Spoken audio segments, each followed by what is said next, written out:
आप सबको नमस्ते और स्वागत। नवी कक्षा के पद्य भाग चौथा पद्य भाग पद्य पाठ अनुशासन ही शासन के लिए। तो चलिए हम अनुशासन ही शासन पद्य भाग के बारे में अधिक जानकारी प्राप्त करने के लिए कोशिश करेंगे। तो उससे पहले इस पद्य भाग का सामान्य उद्देश्य यह है छात्रों में भाषा कौशल का विकास करना, मतलब आप में से भाषा कौशल जो है उनको विकास करने की दिशा में हम कोशिश करेंगे। छात्रों की पूर्व ज्ञान की जांच करना, मतलब अब तक हम क्या जान चुके हैं उसको याद करते हुए आगे चलना। छात्रों में हिंदी भाषा के प्रति रुचि उत्पन्न करना।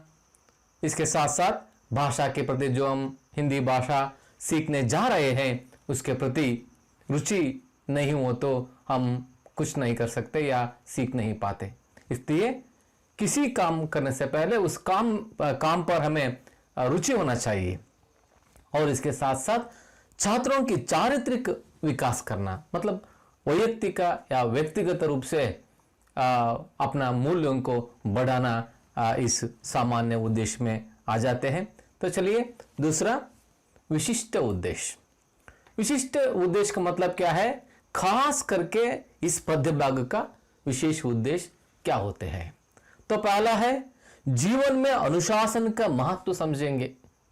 जीवन में अनुशासन, तो जीवन में अगर हम अनुशासन पर चलते हैं तो आपत्तियां बहुत कम आती हैं और हमारी सफलता के ओर की रास्ता बहुत साफ दिखाई देती है। और इसके साथ साथ संकेतों के बारे में अधिक जानकारी प्राप्त करेंगे। कुछ ऐसी भाषा है तो शब्द नहीं है उनमें, उनको हम संकेत कहते हैं। तो ये तो विश्व दुनिया भर में ये संकेत रहते हैं, सामान्यतः सभी ओर एक ही रहते हैं। तो वो शिक्षित हो अशिक्षित हो कोई भी हो बहुत आसान से सीख सकते हैं। इन संकेतों को हम थोड़ा सा जानकारी रखना ही चाहिए। और अनुशासन तोड़ने से होने वाले दुस्थिति के बारे में विचार करेंगे। अगर हम अनुशासन के अनुसार नहीं चलते तो इसका दुष्परिणाम क्या होगा। एक बार दुष्परिणाम ऐसा होगा उसको हम सुधार नहीं सकते, मतलब हम जीवित ही नहीं रह सकते। इसलिए हम सदा हमेशा सतर्क से रहना चाहिए। इन विशिष्ट एवं सामान्य उद्देश्यों के साथ साथ हम अनुशासन ही शासन पद्य भाग के ओर अग्रसर करेंगे। तो चलिए पहला, इस पद्य भाग या अनुशासन ही शासन के कवि डॉक्टर रमेश मिलन जी जो है उनके बारे में थोड़ा सा जानकारी प्राप्त करके आगे चलेंगे। डॉक्टर रमेश मिलन हिंदी के सुप्रसिद्ध बाल साहित्यकार है। डॉक्टर रमेश मिलन ಅವರು ಹಿಂದಿ ಸಾಹಿತ್ಯದ ಅತ್ಯಂತ ಸುಪ್ರಸಿದ್ಧವಾದ ಬಾಲ ಸಾಹಿತಿಗಳು ಅಂತ ಹೇಳಿದ್ರೆ ಮಕ್ಕಳಿಗಾಗಿ ಸಾಹಿತ್ಯವನ್ನು ರಚಿಸುವಂತಹ ಹಿಂದಿ ಸಾಹಿತ್ಯಗಳಲ್ಲಿ ಬಹಳ ಸುಪ್ರಸಿದ್ಧಿಯನ್ನ ಪಡೆದಂತವರು। उनका जन्म 7 जुलाई 1946 को ग्राम मचला जिला बुलंदशहर उत्तर प्रदेश में हुआ। ಇವರ ಜನ್ಮ ಜುಲೈ ತಿಂಗಳು 7ನೇ ತಾರೀಕು 1946ರಲ್ಲಿ ಮಚಲಾ ಅನ್ನುವಂತಹ ಗ್ರಾಮ बुलंदशहर ಅನ್ನುವಂತಹ ಜಿಲ್ಲಾದಲ್ಲಿ उत्तर प्रदेश राज्यದಲ್ಲಿ आयತು। उन्होंने हिंदी एवं राजनीति शास्त्र में MA किया है। ಇವರು ಹಿಂದಿ ಭಾಷೆಯಲ್ಲಿ MA ಪದವಿಯನ್ನು ಸ್ನಾತಕೋತ್ತರ ಪದವಿಯನ್ನು ಪಡೆದಿದ್ದಾರೆ। ಅದರ ಜೊತೆಗೇನೆ ರಾಜನೀತಿ ಶಾಸ್ತ್ರ ರಾಜಕೀಯ ಶಾಸ್ತ್ರದಲ್ಲೂ ಕೂಡ MA ಪದವಿಯನ್ನ ಇವರು ಪಡ್ಕೊಂಡಿದ್ದಾರೆ। ಉನ್ಕಿ ಹಾಸ್ಯ ವ್ಯಂಗ್ಯ ನಾಟಿಕ, ಇವರ ಪ್ರಸಿದ್ಧವಾದಂತಹ ಹಾಸ್ಯಭರಿತ ಮತ್ತು ವ್ಯಂಗ್ಯಭರಿತವಾದಂತಹ ಒಂದು ಚಿಕ್ಕ ನಾಟಕ ಕೃತಿ ಯಾವುದಪ್ಪ ಅಂದ್ರೆ ಇತನಿ ಸಿ ಹೈ बात इतनी सी है ಅನ್ನುವಂಥದ್ದು ಇದು दूरदर्शन में धारावाहिक के रूप में प्रसारण हुआ है। ಇದು ದೂರದರ್ಶನದಲ್ಲಿ ಹಿಂದಿ ದೂರದರ್ಶನದಲ್ಲಿ ಇದು ಧಾರಾವಾಹಿಯಾಗಿ ಪ್ರಸಾರವನ್ನ ಗೊಂಡಿದೆ ಅಂತ ಹೇಳಿ। ಇನ್ನು ಮುಂದುವರೆದು ಇವರ ಇನ್ನೊಂದಿಷ್ಟು ನಾವು ಪರಿಚಯವನ್ನು ನಾವು ಮಾಡಿಕೊಳ್ಳೋದಾದ್ರೆ ನೋಡಿ,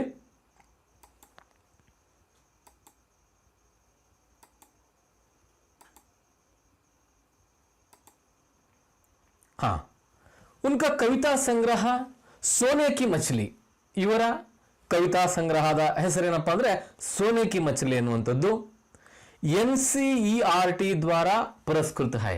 ಇದು NCERT ಏನು ರಾಷ್ಟ್ರೀಯ ಶಿಕ್ಷಣ ನೀತಿಯನ್ನ ರೂಪಿಸುವಂತ ದೊಡ್ಡ ಸಂಸ್ಥೆ ಇದೆ ಭಾರತದಾದ್ಯಂತ, ಭಾರತದ ಬಹಳ ಪ್ರಮುಖವಾದಂತಹ ಶಿಕ್ಷಣ ಸಂಸ್ಥೆ. ಅದರಿಂದ ಈ ಕೃತಿ ಪುರಸ್ಕೃತಗೊಂಡಿದೆ. ಉನ್ಕಿ ಅನ್ಯ ಪ್ರಮುಖ ರಚನಾಯೇ ಹೈ, ಅವರ ಇನ್ನಿತರ ಪ್ರಮುಖ ರಚನೆಗಳಾವಪ್ಪ ಅಂದ್ರೆ ಮೆಹನತ್ ಕಿ ಮಹಕ್ ಅನ್ನುವಂಥದ್ದು, ಆ ಕಡೆ ಭಾಗದಲ್ಲಿರುವಂತಹ ಕೃತಿ ಏನಿದೆ ಮೆಹನತ್ ಕಿ ಮಹಕ್ ಅಂತ ಹೇಳಿ ಆ ಒಂದು ಕೃತಿ. ಜೊತೆಗೆ ಚಿಡಕತೆ ಪಂಕ್ ಕಹಾನಿಯ, ಇದು ಕಥೆಗಳ ಸಂಗ್ರಹ. ಸರಸ್ ಗೀತ ವಿಜ್ಞಾನಕ್ಕೆ ಅನ್ನುವಂಥದ್ದು ಗೀತೆಗಳ ಒಂದು ಸಂಗ್ರಹ. ಏಕ್ ಚಮನ್ ಕೆ ಫೂಲ್, ಇದು ಉಪನ್ಯಾಸ, ಕಾದಂಬರಿ ಆದಿ ಮುಂತಾದವು. ಇವರ ಈ ಪರಿಚಯವನ್ನು ನೋಡ್ತಾ ಇದ್ರೆ ಅನಿಸುತ್ತೆ ಇವರು ಸಾಹಿತ್ಯದ ಎಲ್ಲ ಮಗ್ಲುಗಳಲ್ಲೂ ಕೂಡ ಕೆಲಸ ಮಾಡಿದ್ದಾರೆ ಅಂತ. ಉದಾಹರಣೆಗೆ ಕಥೆಗಳನ್ನು ಬರೆದಿದ್ದಾರೆ, ಪದ್ಯವನ್ನು ಬರೆದಿದ್ದಾರೆ, ಜೊತೆಗೆ ಕಾದಂಬರಿಯನ್ನು ಕೂಡ ಬರೆದಿದ್ದಾರೆ. ಪ್ರಸ್ತುತ ಕವಿತಾ ಉನ್ಕೆ ಕವಿತಾ ಸಂಗ್ರಹ, ಈ ಪದ್ಯ ಭಾಗವನ್ನ ಅನುಶಾಸನ ಹಿ ಶಾಸನ ಅನ್ನುವಂಥ ಪದ್ಯ ಭಾಗವನ್ನ ಇಲ್ಲಿಂದ ಆಯ್ದುಕೊಳ್ಳಲಾಗಿದೆಯಪ್ಪ ಅಂತ ಹೇಳಿದ್ರೆ ಕೋಕಿಲ್ ಖಂಟ್ ಸುಲೋನೆ ಗೀತ್ ಸೆ ಲೀ ಗೈ ಹೈ. ಕೋಕಿಲ್ ಕಂಠ ಸುಲೋನೆ ಗೀತ್ ಅನ್ನುವಂಥ ಕೃತಿಯಿಂದ ಈ ಪದ್ಯ ಭಾಗವನ್ನ ಆಯ್ದುಕೊಳ್ಳಲಾಗಿದೆ.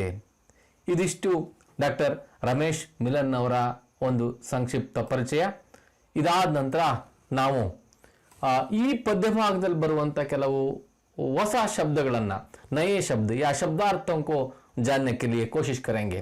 ಮೊದಲನೇದು ಬೇಡಬ್ ಅಂತ ಇದೆ. ಬೇಡಬ್ ಅಂದ್ರೆ ಅಂಧಾದುಂದ ಅಂತ, ಕನ್ನಡದಲ್ಲಿ ಹೇಳೋದಾದ್ರೆ ಅಡ್ಡಾದಿಡ್ಡಿ, ಸೊಟ್ಟಂಬಟ್ಟ, ವಕ್ರವಾಗಿ, ಎತ್ಲಬೇಕತ್ಲಾಗೆ, ಮನಸ್ಸಿಗೆ ಬಂದಂಗೆ ಅನ್ನುವಂಥದ್ದು. ಮುಂದುವರೆದು ಬಾಟ್ ಜೋಹನ, ಪ್ರತೀಕ್ಷಾ ಕರ್ನ, ನಿರೀಕ್ಷಿಸು, ಕನ್ನಡದಲ್ಲೂ ಕೂಡ ಪ್ರತೀಕ್ಷಿಸು ಅಂದ್ರೆ ಕಾಯುವುದು ಅಂತ ಅರ್ಥ ಆಗುತ್ತೆ. ಬಾಟ್ ಜೋಹನ. ಗಮ್ ಅನ್ನುವಂತ ಇದೆ. ಗಮ್ ಅಂದ್ರೆ ದುಃಖ, ಶೋಕ, ದುಃಖ. ಒಂದು ಕಭಿ ಗಮ್ ಕಭಿ ಖುಷಿ ಅನ್ನುವಂಥ ಒಂದು ಸಿನಿಮಾದ ಹೆಸರು ಕೇಳಿರ್ಬೇಕು ನೀವು. ಗಮ್ ಅವ್ರ ಖುಷಿ ಇವೆರಡು ಕೂಡ ವಿಲೋಮ ಶಬ್ದಗಳಿವು. ಗಮ್ ಅಂದ್ರೆ ದುಃಖ. ಗಮ್ ಇಂಗ್ಲಿಷ್ ಗಮ್ ಬೇರೆ ಆಗುತ್ತೆ, ಅದು ಅಂಟು ಅಂತ ಅರ್ಥ ಆಗುತ್ತೆ. ಆದರೆ ಹಿಂದಿನಲ್ಲಿ ಗಮ್ ಅಂತ ಹೇಳಿದ್ರೆ ದುಃಖ ಅಂತ ಅರ್ಥ ಆಗುತ್ತೆ. ನೆಕ್ಸ್ಟ್ ಸೌಗಾತ್. ಸೌಗಾತ್ ಅಂದ್ರೆ ತೋಹಫಾ, ಉಪಹಾರ್, ಭೇಂಟ್. ಕನ್ನಡದಲ್ಲಿ ಹೇಳೋದಾದ್ರೆ ಉಡುಗೊರೆ, ಕೊಡುಗೆ, ಇಂಗ್ಲಿಷ್ನಲ್ಲಿ ಗಿಫ್ಟ್ ಅಂತ ನಾವು ಹೇಳ್ಬೋದು. ಸೌಗಾತ್ ಅಂದ್ರೆ ಉಡುಗೊರೆ, ಗಿಫ್ಟ್. ಮುಂದುವರೆದು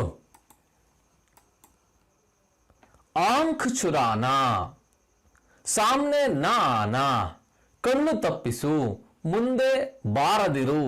ಅಂದ್ರೆ ಯಾವುದಾದ್ರೂ ಒಂದು ಕೆಲಸವನ್ನ ಮಾಡಬೇಕು ಅಂದಾಗ ಆ ಕೆಲಸದಿಂದ ತಪ್ಪಿಸ್ಕೊಂಡು ಓಡಾಡೋದು, ಅದನ್ನ ಕಣ್ಣು ತಪ್ಪಿಸ್ಕೊಳ್ಳೋದು, ಕಣ್ಣು ತಪ್ಪಿಸೋದು ಅಥವಾ ಮುಂದೆ ಬರದಿರು ಅಂತ ಕರೀತಾರೆ.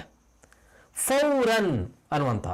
ಫೌರನ್ ಅಂದ್ರೆ ತುರಂತ್, ಜಲ್ದಿ, ಬೇಗ, ತಕ್ಷಣ, ತುರ್ತಾಗಿ, ಕೂಡಲೇ ಅನ್ನುವಂಥ ಅರ್ಥಗಳನ್ನು ನಾವು ಗಮನಿಸಬಹುದು. ಅನ್ಮೋಲ್, ಅಮೂಲ್ಯ, ಅಮೂಲ್ಯ, ಬೆಲೆ ಕಟ್ಟಲಾಗದ. ಅಂದ್ರೆ ಕೆಲವು ವಸ್ತುಗಳಿಗೆ ನಾವು ಬೆಲೆಯನ್ನ, ಅಂದ್ರೆ ನಮ್ಮ ವ್ಯಾವಹಾರಿಕ ಬೆಲೆ ಇದೆಯಲ್ಲ, ಇಷ್ಟು ರೂಪಾಯಿ, ಇಷ್ಟು ದುಡ್ಡು ಅಂತ ಅಷ್ಟು ಕಟ್ಟಕ್ಕೆ ಆಗೋದಿಲ್ಲ. ಉದಾಹರಣೆಗೆ ಸಮಯ ಇದೆ, ಆ ಸಮಯಕ್ಕೆ ನಾವು ಯಾರು ಕೂಡ ಬೆಲೆಯನ್ನು ಕಟ್ಟಲಿಕ್ಕೆ ಸಾಧ್ಯ ಇಲ್ಲ. ನೆಕ್ಸ್ಟ್ ಚೌರಾಹ, ಜಹ ಚಾರ್ ರಾಸ್ತೆ ಮಿಲ್ತೆ ಹೋ, ಎಲ್ಲಿ 4 ರಸ್ತೆಗಳು ಕೂಡಿಕೊಳ್ಳುತ್ತವೋ. ಅಂದ್ರೆ 4 ರಸ್ತೆಗಳು ಕೂಡುವಂಥ ಸ್ಥಳ. ಸಾಮಾನ್ಯವಾಗಿ ಇದನ್ನು ನಾವು ಕನ್ನಡದಲ್ಲಿ ಅಂತ ಕರಿತೀವಿ, ಕನ್ನಡದ ಇಂಗ್ಲಿಷ್ನಲ್ಲಿ ಸರ್ಕಲ್ ಅಂತ ಕರಿತೀವಿ.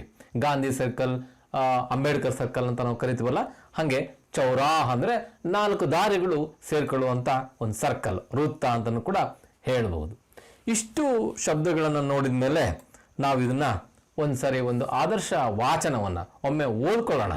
ಆಮೇಲೆ ಇದನ್ನ ಒಂದು ಹಾಡುವಂತ ಒಂದು ಪ್ರಯತ್ನವನ್ನು ಮಾಡೋಣ. ಮೊದಲು ಅದನ್ನ ಓದೋಣ.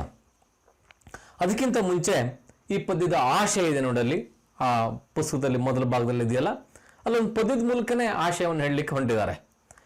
ಲಾಲ್ ಹರಿ पीली बत्ती, ये ट्रैफिक के संकेत, चलो हरी पर, रुको लाल पर, पीली करो पीली करे सचेत, सड़क पार जबेरा क्रॉसिंग पर। इदिಷ್ಟು ಒಂದು पद्य भाग ಹೇಳಿ इस पद्य के द्वारा विद्यार्थियों को सड़क पार करते समय ध्यान रखने की बातें सिखाई जा सकती है।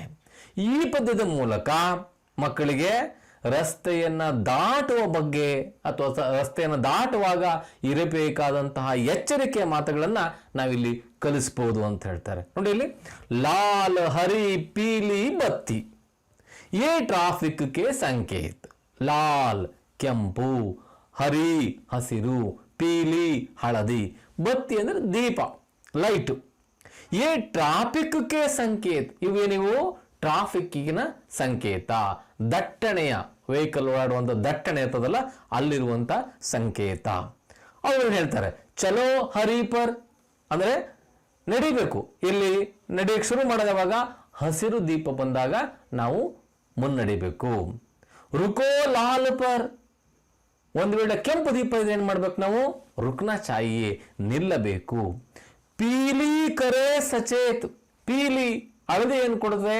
ಎಚ್ಚರಿಕೆಯಿಂದ ರೆಡಿ ಆಗಪ್ಪ ಅಂತ ಹೇಳ್ತತೆ ಹಳದಿ ಬಟನ್ ಬಂದ ಹಳದಿ ಲೈಟ್ ಬಂದಾಗ ಏನ್ ಮಾಡ್ಬೇಕು ನಾವು ಗಾಡಿಯನ್ನು ಸ್ಟಾರ್ಟ್ ಮಾಡ್ಕೊಂಡು ಇಟ್ಕೋಬೇಕು ಅದು ಗ್ರೀನ್ ಬಂದಾಗ ಹರಿ ಬಂದಾಗ ಏನ್ ಮಾಡ್ಬೇಕು ಮೂವ್ ಆಗಬೇಕು ಹಾಗೊಂದು ವೇಳೆ ಕೆಂಪು ಬಂದು ಸಿಗ್ನಲ್ ಅಂದ್ರೆ ನಾವೇನ್ ಮಾಡ್ಬೇಕು ಅವಾಗ ನಿಲ್ಲಿಸಬೇಕು ಹೀಗೆ ಈ ಮೂರು ಬಣ್ಣಗಳು ಟ್ರಾಫಿಕ್ ನಲ್ಲಿ ಬಹಳ ಮಹತ್ವಪೂರ್ಣವಾದಂತಹ ಒಂದು ಅಂಶವನ್ನ ಹೊಂದಿರ್ತವೆ ಇವನ್ನ ನಾವೇನಾದ್ರೂ ಗಮನಿಸದೆ ಮುನ್ನುಗ್ಗಿದ್ವಿ ಅಂದ್ರೆ ಅಪಾಯ ಕಟ್ಟಿಟ್ಟಂತ ಬುತ್ತಿ ಹಾಗಾಗಿ ಈ ಸಂಕೇತಗಳನ್ನು ನಾವು ಯಾವಾಗಲೂ ಕೂಡ ಕಲ್ತ್ಕೋಬೇಕು ಇಂಥದನ್ನ ನಾವು ಈಗಿಂದಲೇ ರೂಢಿಸ್ಕೋಬೇಕು ಈಗಿನ ನೀವೇ ಮುಂದಿನ ಪ್ರಜೆಗಳಾಗುವಂಥವ್ರು ಈಗಲೂ ಪ್ರಜೆಗಳೇ ಮುಂದೆ ನಿಮಗೆ ವಾಹನವನ್ನು ಚಲಾಯಿಸುವಂತಹ ಅವಕಾಶಗಳು ಅಥವಾ ಅನಿವಾರ್ಯತೆಗಳು ಒದಗಿ ಬರ್ತವೆ ಆಗ ನೀವು ಈ ಸಂಕೇತಗಳನ್ನು ಗಮನಿಸದೆ ಹೋದರೆ ನೀವು ಒಮ್ಮೊಮ್ಮೆ ಏನಾಗ್ಬೋದು ಜೀವನವನ್ನೇ ತೆರುವಂತಹ ಜೊತೆಗೆ ನೀವಷ್ಟೇ ಅಲ್ಲ ನಿಮ್ಮ ಜೊತೆಗಿರುವಂತಹವರ ಜೀವವು ಕೂಡ ಹೋಗುವಂಥ ಅಪಾಯ ಇದೆ ಹಾಗಾಗಿ ಡ್ರೈವಿಂಗ್ ಮಾಡುವಂಥದ್ದು ಒಂದು ಸಣ್ಣ ಕೆಲಸ ಅಲ್ಲ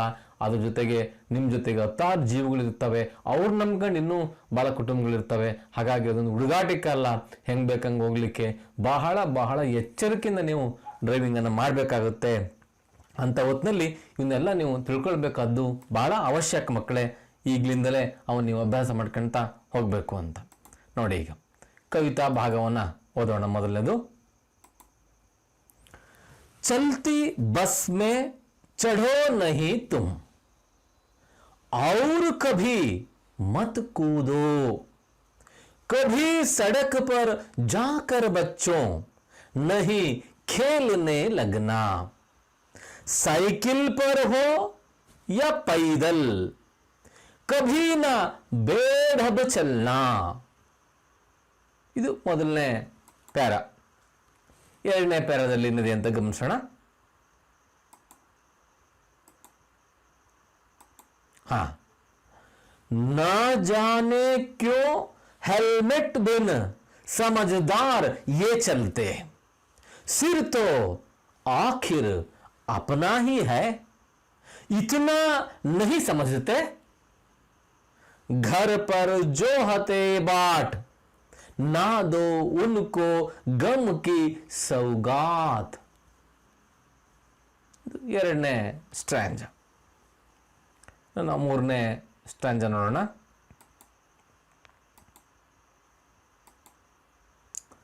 दुर्घटना हो जाए सड़क पर कभी न आंख चुराओ करो मदद घायल की फौरन अस्पताल पहुंचाओ जीवन है अनमोल कोई न होने पाए अनाथ ಮುಂದುವರೆದು ಇನ್ನೊಂದು ಅನುಚ್ಛೇದ ಇನ್ನೊಂದು ಪ್ಯಾರಾ ಇರೋದೆ ನೋಡಿ जगह जगह पर चौराहों पर जो संकेत दिए हैं उनका पालन करने वाले सबके प्रिय रहे हैं जीवो और जीने दो का वे पाल रहे सिद्धांत. ಇದಿಷ್ಟು ಪದ್ಯ ಇದು. ಈಗ ಒಂದು ಕೆಲಸ ಮಾಡೋಣ, ಇದನ್ನು ನಿಧಾನಕ್ಕೆ ಒಂದು ಸ್ವಲ್ಪ ಹಾಡುವಂಥ ಪ್ರಯತ್ನವನ್ನು ಮಾಡೋಣ. ನಾನು ಒಂದಿಷ್ಟು ಪ್ರಯತ್ನ ಪಡ್ತೀನಿ, ನೀವು ಮತ್ತೆ ಮತ್ತೆ ಪ್ರಯತ್ನ ಪಟ್ಟರೆ ಖಂಡಿತವಾಗೂ ಅದು ನಿಮಗೆ ದಕ್ಕುತ್ತೆ, ಯಾವಾಗಲೂ ಕೂಡ ನೆನಪಿನಲ್ಲಿ ಉಳಿತದೆ. ಕನ್ನಡದಲ್ಲಿ ಒಂದು ಗಾದೆ ಮಾತಿದೆ, ಹಾಡ್ತಾ ಹಾಡ್ತಾ ರಾಗ, ಉಗುಳ್ತಾ ಉಗುಳ್ತಾ ರೋಗ ಅಂತ. ಹಾಗೆ ನೀವು ಹಾಡ್ತಾ ಹಾಡ್ತಾ ಇದ್ರೆ ಏನು ಬರ್ತತೆ, ರಾಗ ಬರುತ್ತೆ. ಅದನ್ನು ನೀವು ಪದೇ ಪದೇ ಅಭ್ಯಾಸ ಮಾಡಬೇಕು. ನೋಡಿ ಇಲ್ಲಿ ಮೊದಲನೇ ನೋಡೋಣ.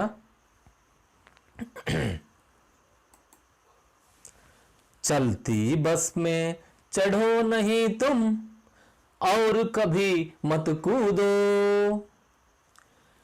कभी सड़क पर जाकर बच्चों नहीं खेलने लगना, साइकिल पर हो या पैदल कभी न बेडब चलना, कभी न बेडब चलना.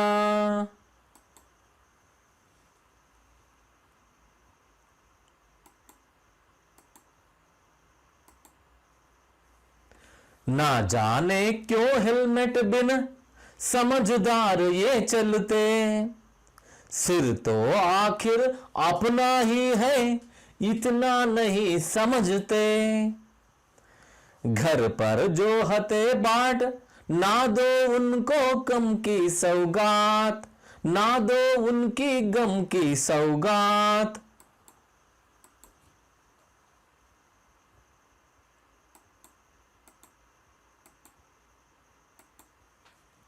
दुर्घटना हो जाए सड़क पर कभी न आंख चुराओ, करो मदद घायल की फौरन अस्पताल पहुंचाओ, जीवन है अनमोल कोई ना होने पाए अनाथ, कोई ना होने पाए अनाथ.